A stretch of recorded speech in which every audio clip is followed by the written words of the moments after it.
Hello, everybody. This is Rick with TaxDome. Thank you very much for joining us today for our product-focused webinar, where we cover one specific topic in detail for those who have already started using TaxDome. Now, today's topic is all about streamlining the exchanging of documents with your clients. Now, before I begin, I'm going to switch over to our homepage very quickly and just remind everybody that up here under Resources and Education, you will find listed right here other in-depth webinars that we are offering. So feel free to register for any of these that you like. Now, of course, if you are interested in our overview, we have an overview webinar that's more of a high-level overview of the entire system. So if you haven't seen that yet, please feel free to watch that or register for that webinar as well. So let's get started by walking through our agenda for today. Today's topic, again, is about how to streamline the exchange of documents between you and your team and between you and your clients. We're going to talk about access rights on documents to control what your clients can see and do, or how to keep certain documents private. We'll show you how to create a folder template and also how to create a template with relevant files already inside. We'll talk about how to collect feedback or get approvals on documents. We'll go over e-signatures and also what KBA is all about. I'll show you how to share a document with a third party who is not on the portal. Then we'll go through the TaxDome Windows or Mac app, and we will create a separate drive on your system and show you an option to print from any program right into TaxDome. Then we'll close everything out with how to bulk upload documents and how to scan files to TaxDome. All right, so we have just jumped over to our integrated firm portal. And for today's webinar, we're going to journey around the Charles Burns family account. So to do that, I'm going to go up here to the green magnifying glass. I'm going to click on that, and we notice here the Charles Burns family account is available right here. So we're going to open that up, and from this screen we see that we are in the Charles Burns family account, and for right now we're going to click on the Documents tab at the top of the screen. So let's start with the basics. Who has access to which documents? Well, under each document you will see that the top level folders are here with different visibility settings over here on the right. You will notice over here on the right with this icon, you can see that your clients can view and edit those documents. Right below that, your clients can have a folder where they can only view items. And finally, right below that, you will notice this one. This is a private folder that includes files that are only visible to you and your team members who have access to this client. Now you can create as many top level folders with different access levels that you need, and you can rename them according to your specific needs if you wish. Now to upload files to your selected folders, you can simply drag and drop them from your File Explorer right into the folder. And while uploading, you can set additional options either for all of the files or for each file individually. Now, of course, you can easily move files here from one bucket to another bucket as you see fit. The nice thing about TaxDome is that you can set up your folder structure however you want to see it and apply it to your client accounts in bulk, so you don't need to create folders manually for each one of your clients. Let's show you how that gets done. We're going to go over here to the lower left. I'm going to click on the Settings tab that you see right here. And you will notice at the top of the page, we have templates. And then also, we've got a bunch of template areas right here. We're going to click on Folders right now. Now you'll see that one of them right here says Default Tax Years. This is the one template that everybody starts with, but you can modify it however you want and even create your own by simply clicking on Create Template at the top of the screen.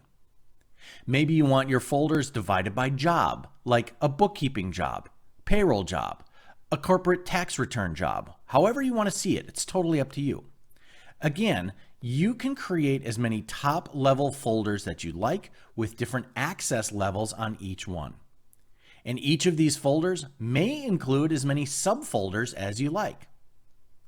Now, not to get too far off topic here, but once you create your templates, you can go back and apply them to customers one by one, or using our bulk actions, you can select multiple clients all at once. Let's say, for example, all of your payroll clients need to have the same folders.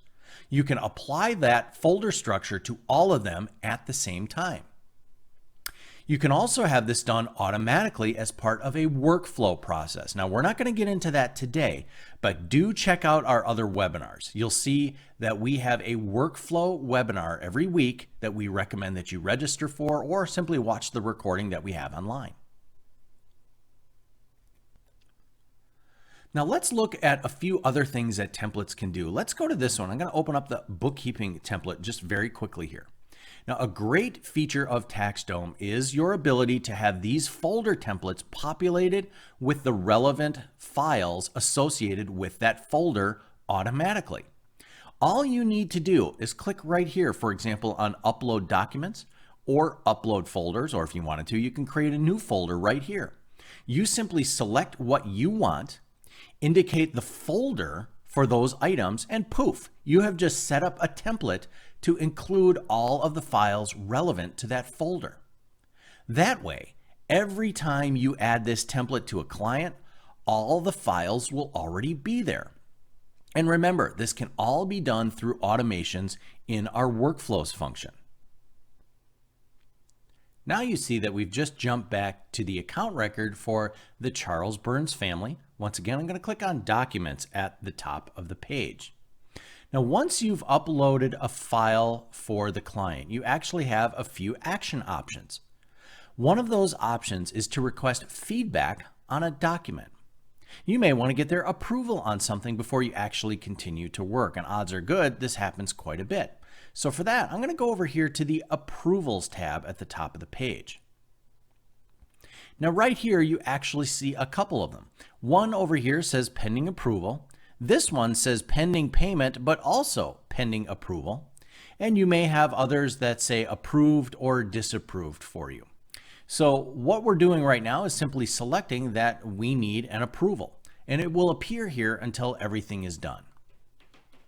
But what is your client going to see once you do this? Well, let's switch screens to show you what this will look like. All right, so we've landed right here on the client dashboard. This is what Charles Burns would see when he signs into the system. And in the to-do list, you will see that we have a couple documents waiting for feedback. Let's go ahead and click on this document that we have just requested, and it will open up this information. Now, they'll have the ability to review this document, see everything that's part of it, and if all is well with the universe, they can click I approve at the bottom. But if they don't, watch as I click I disapprove. You'll see that something pops up over here on the right, and they will have to provide a little bit of information here that they will be telling you what's wrong with the actual document. So once they click submit, which I will not do right now, once they click submit, that will go back to you, and you will be able to make the changes to the document that the customer has requested. You'll also get an email notice as well if you are set up for notifications for this particular client. Now, I think you're already seeing how this type of specific feedback is going to streamline everything that you do. And since we're still here on the client portal, I'm going to show you a very popular TaxDome feature, locking a document to a bill. So let's go back here to the home screen. From the home screen here, I'm going to go to the upper left. I'm going to click on Documents. And right here, for example, under Tax Returns, I want you to notice this one document here that is available. You notice over to the right, there is a little lock icon next to it. Well, this is telling me that this document is locked pending payment. And I cannot view this document until an invoice is actually paid. So your customer can see that it's here, that you've actually done the work. And once the payment is made, the document will be automatically unlocked for them. So now you basically have a built-in method to reduce those really uncomfortable collection calls that nobody really likes dealing with. Now we've just headed back to our integrated firm portal once again to show you several more things. When you're working on documents, you may want to add annotations, leave comments for your team members, maybe highlight something that your clients need to fill in. Now, previously, you might complete such tasks with a standalone PDF editor, but the good news is that you don't need that anymore. There's a built-in PDF editor now available inside TaxDome, which offers all of these options and more. You can simply access it, for example, by clicking on a PDF, just like I did right here. And that will open up that particular document. So now, as you can see, there's plenty of different options here. You'll notice all of these icons listed across the top gives you plenty of things that you can do, such as highlighting, drawing arrows and lines, annotations, adding information, or more importantly, you can combine multiple documents all into one big document. Now let's go back here.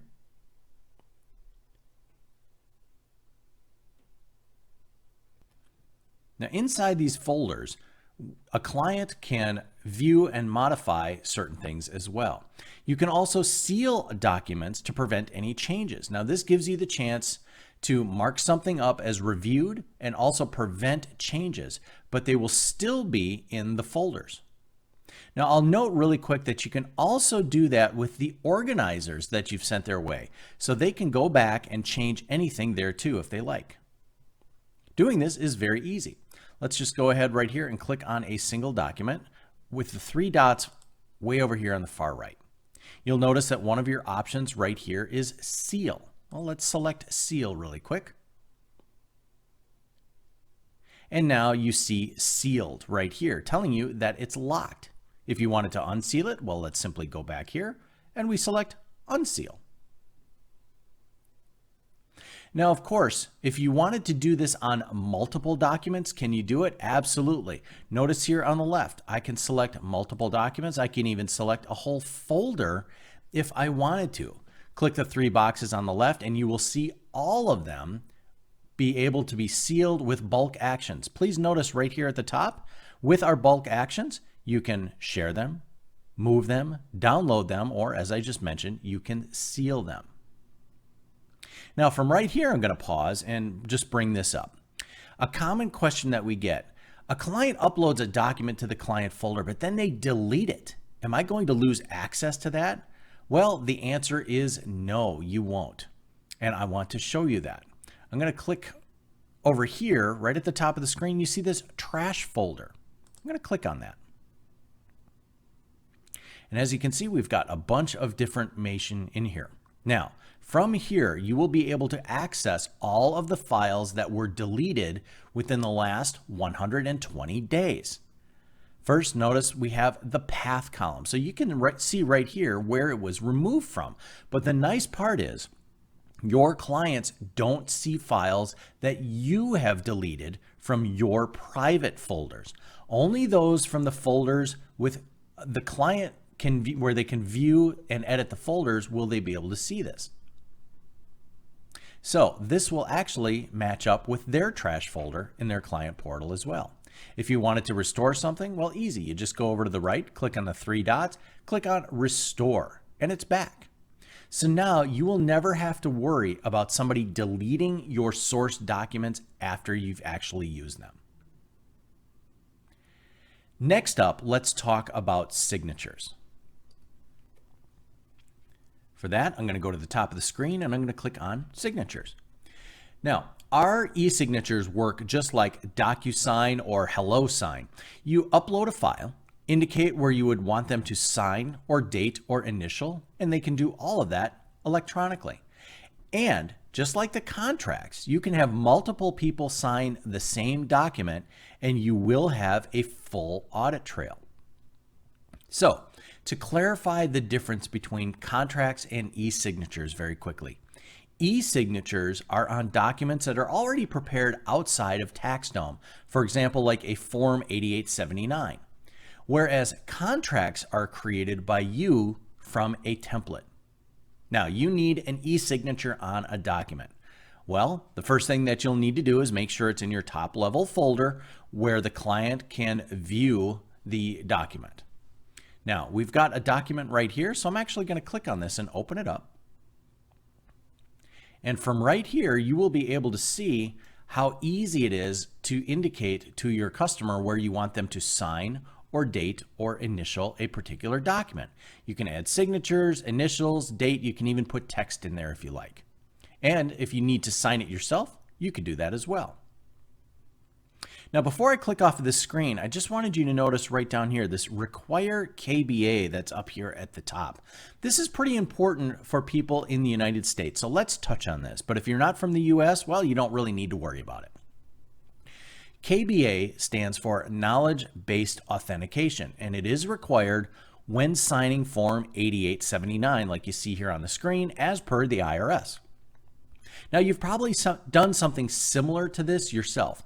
Think back, and you might remember applying for credit or doing something else where you had to answer questions like, our records show that you have an auto loan. What is the amount of that auto loan? And then they give you a choice. Or, which street name have you lived on in the past 10 years? And they give you a choice. That is KBA. And to do this, the company simply needs to click on the Require KBA button right here, but the company asking for it must go through an outside credit agency, meaning there will always be a cost here. Now, if anybody out there tells you that this is free, well, either they're pulling a fast one on you and they're not really doing it, or they're making up the costs somewhere else because nobody does this for free. So yes, we do charge, but we only charge $1 per signer for KBA, which is the lowest around. Companies like DocuSign, well, they're charging up to $3 per signature. And we actually have a blog on our site that outlines the difference and the cost if you are interested in checking that out. I'll also clarify that the verification is per signer, not per signature field. So if you have a federal and state return and you merge them into one big document and you have the same person sign it, you're only paying for one KBA request. Now let's take some time to talk about third-party sharing of documents. Now I'm sure you've had the need to send a document to somebody who is not on the portal, a mortgage broker or perhaps a lawyer. So how can you do that? That's actually really easy. We've just jumped back here to the Charles Burns family account. I'm going to click on Documents. Let's select from one of the files where your customers have the ability to view. And let's just go ahead and pick this one here. I want to share this document with somebody else. I'm going to go over to the right and I'm going to click on Share. And here is the information. Now right here, I can click here to add another email address. And I can put an email address in here, and I can also add in the upper right, as you see here, a custom message. But now this is actually something that's very important. After you share this link, you don't want it to sit out there forever. So you can also put an expiration date on it. For example, we want that to be on Friday. Fantastic. All you need to do is click Send, and that's all there is to it. It is sent to the email address on file with the message, so you have just shared a document with somebody off the system. Now, let's dig into the TaxDome desktop app and how that works. First thing, we're going to head back here to the settings on the left. Now, if I scroll down just a little bit more, you're going to see down here on the right, the Download Apps area. Just click on the one that you need to install, the Mac or the Windows app. Now also notice right below here, there is a help article, a direct link to the app itself. Now with the app installed, you actually have a lot of new options available. You can create a new drive on your system, a Z drive. Let me click on this window right here to show you what that would look like. So once this is on your system, you can simply drag and drop files or copy and paste them right into folders that you want. Now here's another great time saver. Let me click right here and you will see that we have a helpful video, but right below that here, we've got a little video running showing you that once this app is installed, a printer option will be created on your computer that will let you print from any program right into TaxDome. You simply select TaxDome, print, and it's put right into that account. So we'd strongly recommend that you do take advantage of this right away. You'll find it saving you a lot of time and a lot of energy. But let's next talk about our bulk upload tool in the app. And that's what we have right here on this page. You can batch upload a large quantity of files right into TaxDome. It's incredibly easy. First thing you would do is select the source. For example, if you're keeping everything in SmartVault or a folder on your computer, you would select the source. Now, once you click, then all the folders inside will populate and you can match them up with your TaxDome clients like you see right here. We will actually auto match it if the folder name is the same, but you can also change that to anything that you wish. So as we scroll down, we see a little bit more. If there is a folder that doesn't have a client match to it, well, you can simply click Create New in the account list to create a new item for them. And last, you would go through and click Upload Files and add those documents to TaxDome. But be sure to note, all of these files will be placed in your private folder for simplicity, and it will retain the folder structure that you've just uploaded. Now, finally, I want to click on this tab right here. If you are using a scanner, I wanted to show you right here in this last window that you can use the same print function that we just described earlier. Use your scanner in your office, select the destination of the TaxDome printer, or as you can see right here, as we scroll down a little bit more, you can see an example of that. You can save it directly to the folder. Then that PDF will be placed in the client folder. And with that, everybody, we have just wrapped up our deep dive conversation for today. But one last reminder, once again, about our product webinars that are available to you. Feel free to listen to those or register for new ones anytime you want. And with that, everybody, we are going to go ahead and wrap up our webinar for today. So once again, folks, thank you for joining us. We certainly hope you found this beneficial and very informative. Now, of course, if you do have any questions once we sign off for today, please feel free to reach out to our team. We will be happy to answer any questions for you. So that is all for today, folks. Thank you once again for joining us. And from all of us here at the TaxDome team, we certainly do hope you have a great week and a great weekend ahead. Thanks very much, everybody. Have a great rest of your day.